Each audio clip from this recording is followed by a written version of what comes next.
Hi, we're from the Masakane Center, and today we're going to be talking about gender and sexual orientation.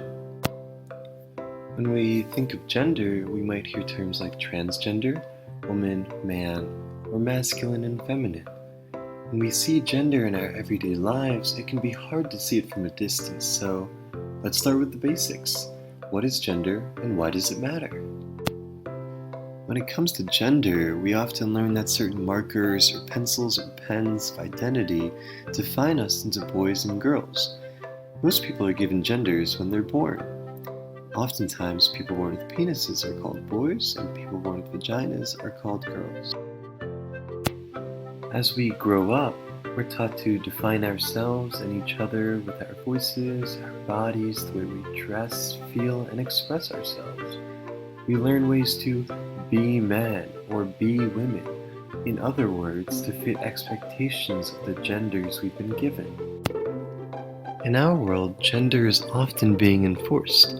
In movies, on TV, and everyday life, we see two options of man and woman, and they're often presented to the extreme.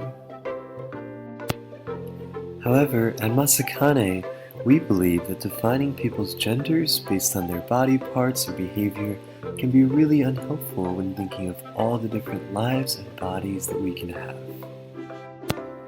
If we only use two categories of gender based on body parts, we ignore the experiences of intersex people whose bodies don't always fit the traditional ideas of male and female, and we also assign genders to transgender or gender nonconforming people that they might not feel fit them.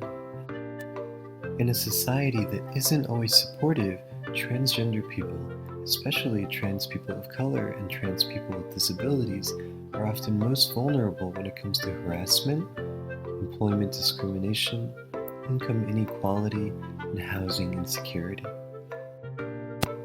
However, a lot is changing.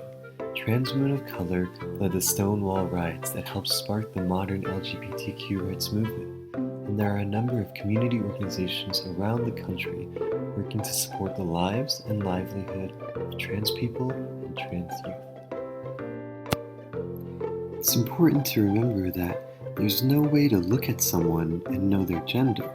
Only we get to decide that for ourselves. At Masakane, we believe all people should be able to live and express themselves the ways they want to, with safety, support, and care. Created using Powtoon.